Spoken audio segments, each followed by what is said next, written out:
because you're like a hydration expert, talking to all these CEOs, Fortune 500 companies, and all this stuff. So what are you telling these CEOs and Fortune 500 guys? What are you telling them?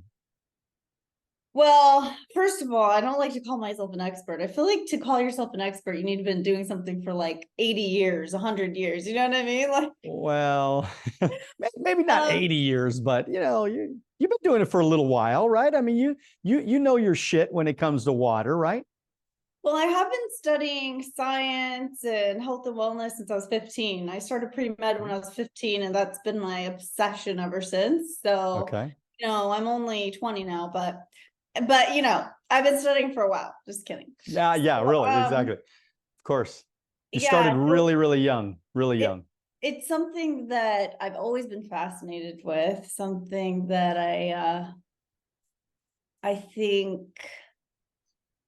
we think of wealth as money or something we have in our bank account or things that we own, but the true wealth is our health. Of I course. mean, I know billionaires who they have all the money in the world, but they feel like a prisoner in their body because they don't have ownership of that. And it's something that they feel controls them. And so health and wellness has always been something that I value and just interested in. And I started in this PhD program back in, gosh, when did I start doing that? That was 2012.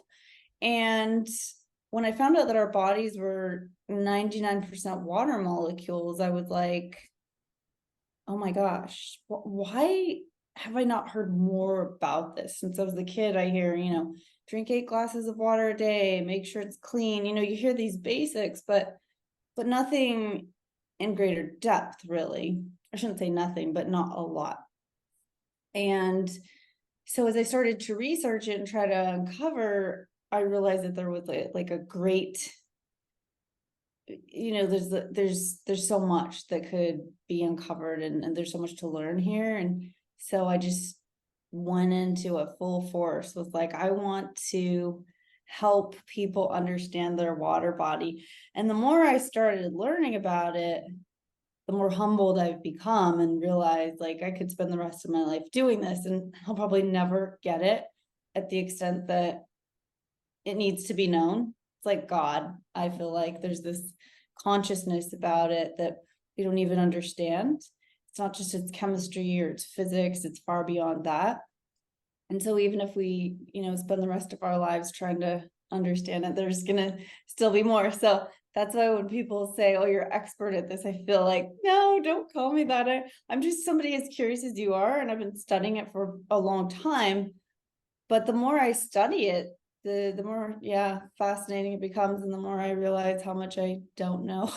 And so what's the difference like? Because you talk about intelligent hydration.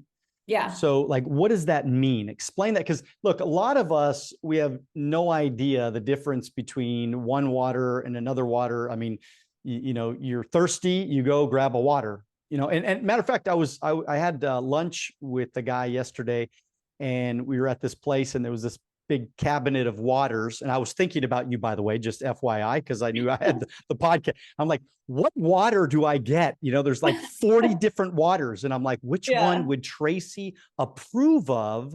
Yeah. And I didn't know which one. So what's the difference between waters intelligent versus, dumb water?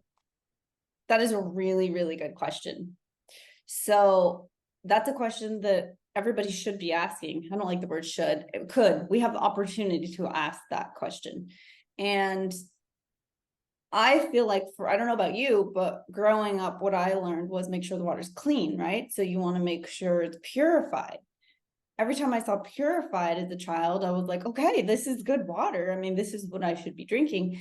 Until one day, when I was pregnant for my first daughter, I could not quench my thirst. It was like this, it became an obsession. If water wasn't around me, I would get anxious because I was thirsty all the time. And it didn't matter how much water I was drinking, I couldn't quench my thirst. all my blood panels and pathology was coming back normal. So it wasn't showing any signs of gestational diabetes or anything that they could pinpoint.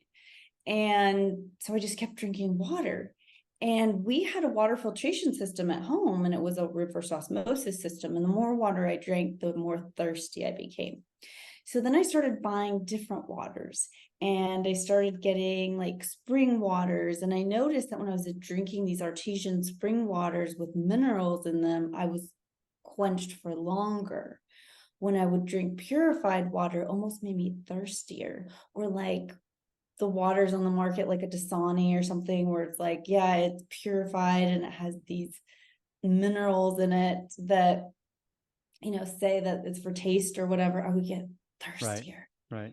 And so then I started to wonder, like, whoa, what is this? Not all water's the same. And I haven't been told this. Like this is I haven't been taught this. And so I started to research on the internet, and this is what, in 2025. So there wasn't a lot about water and minerals back then.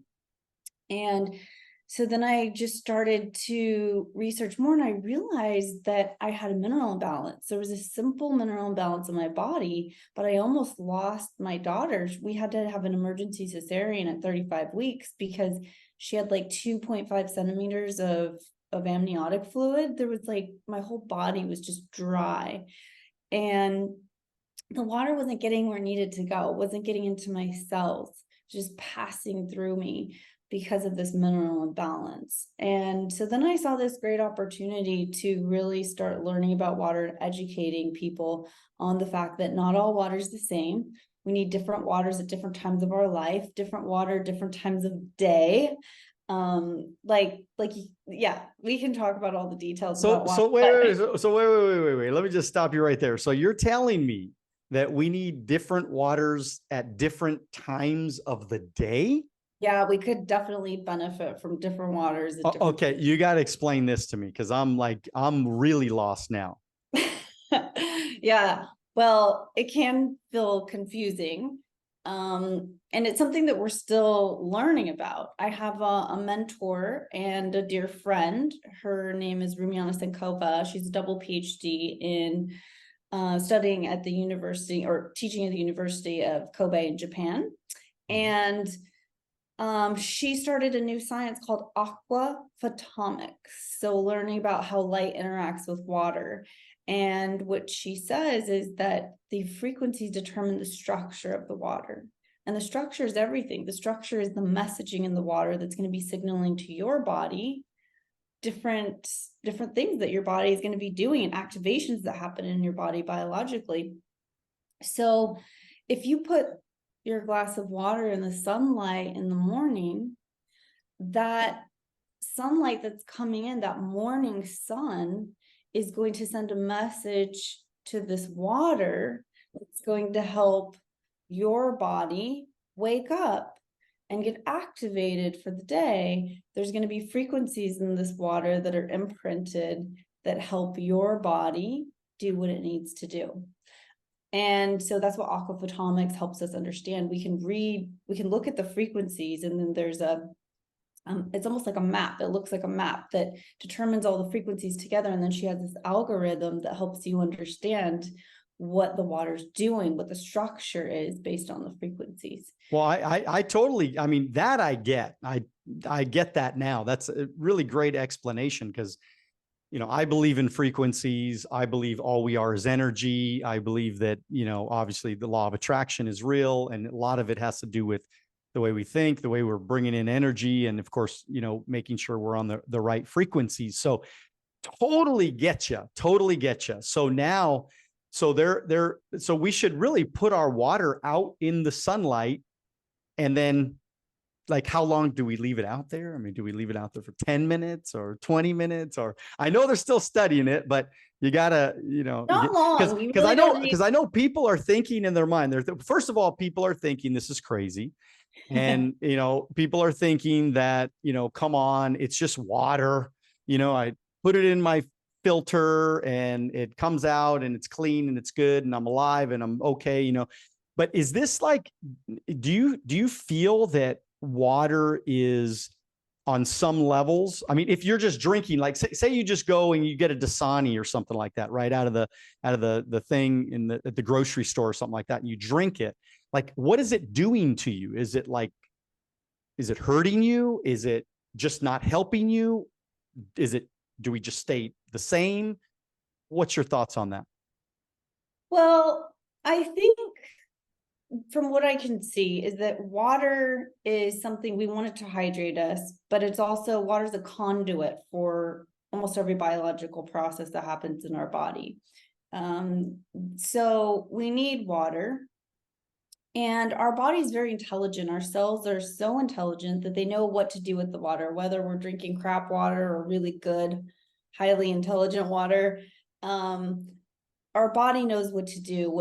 It filters the water. Our body knows how to filter it. Knows how to make the chemistry exactly what our body needs. If it needs to, it'll pull minerals from our body in order to make this water the way that it needs to be. It's structuring the water. It's doing all of the things, but it's very taxing on our body to have to filter it, to structure it. It's taking a lot of energy. And sometimes, maybe the body's determining that this energy isn't worth it at that moment and it's just flushing it through. So it's depending on what's happening in your biological system at that moment. But whether you're drinking crap water or not, your body's going to take what it needs to survive. But